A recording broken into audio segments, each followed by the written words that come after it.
Your son is a failure. He's barely passing my class, and with grades like this, I'm just not sure what kind of future he's gonna have. What do you have to say for yourself? You're supposed to graduate this year. Listen to Mr. Johnson. What kind of future do you think you're gonna have? With all due respect, don't call me a failure. Failure is an event, not a person, in fact. And you talk about the future, Mr. Johnson, but you're not preparing us for that.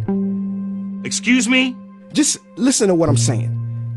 This should be good. Would you agree that in the future, most careers will become automated? Yeah, so? So the people who succeed will have to be curious, innovative, with resilience to adapt to new changes. What's your point? My point is, the focus in this school is not on that. It is on regurgitating information and test taking, and that's just real. But in today's world, creativity is the most important leadership skill. Oh, that's how you feel. You don't have to believe me, but maybe you will believe the 1,500 executives who recently said creativity is the most important leadership skill.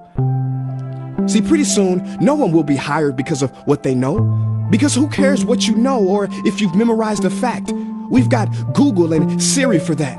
In the future, people will be hired because of what they can do with their knowledge. Can they creatively solve real-world problems, not just follow instructions or directions and bubble in multiple choice questions? So, Mom, that's why I'm stressed, because these robotic tasks we learn in school should stop. Because no one can do a robot's job better than a robot. Billionaire founder of Alibaba, Jack Ma, said that we should not compete with artificial intelligence, but instead focus on developing unique human intelligence. Mr. Johnson, drills are for teeth, not the human mind. So these repetitive knowledge-based tasks we must leave behind.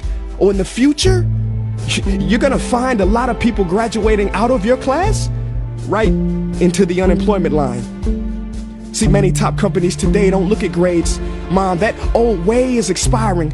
Google has been quoted as saying GPAs are worthless criteria for hiring. Founder of Tesla, Elon Musk, agrees. So I say this with unease and sorrow.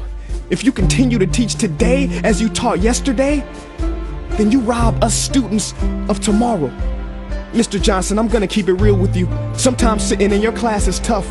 I'm constantly thinking, if I don't look up at the clock, maybe it'll speed up. So I listen to you do my work and pay attention, feeling like an hour had to have gone by, but it was only 3 minutes. So if you wonder why we're bored in class, look, you want to get a kid to hate reading? Give them this, a school textbook. And some people think it's our fault, and that hurts me. They say you can lead a horse to water, but you can't make him drink. And to that I say no. Firstly, you can put salt in that horse's hay and make him thirsty. And if you bring joy in your classroom, you can make any bad student nerdy. As he or she discovers the beauty of truly learning. Mr. Johnson, I mean no disrespect. You have the most important job on this planet. You build, create, and save lives. But if you really care about my future, like you say, then you have to fully commit and ask yourself honestly, how do I prepare a child for a future that doesn't yet exist? Here's a hint. The answer is not found in this. It's using this and this. See, in the future, we will need more passion and compassion. People with inspired hearts and wisdom to uplift this planet. And Mom, I love you, but can I be real? Go ahead. You want to know one of the biggest factors for childhood success? It's not IQ. It's family meals. And we haven't had one of those in a while. See, I know sometimes you don't feel proud, because I may not be a straight A student, but I'm not stupid. These tests may be 70% of my grade, but they're 0% of my future. But don't worry, I'll pass this class and get through this. But I need you to give me the space I need to be me and live true. Because the best feeling in the world is that your own parents get you. There's a passage in a book called The Prophet by Khalil Gibran. And if you don't mind, I'd love to share it with you. Go ahead. See, he says, your children are not your children. They are the sons and daughters of life longing for itself. They come through you, but not from you.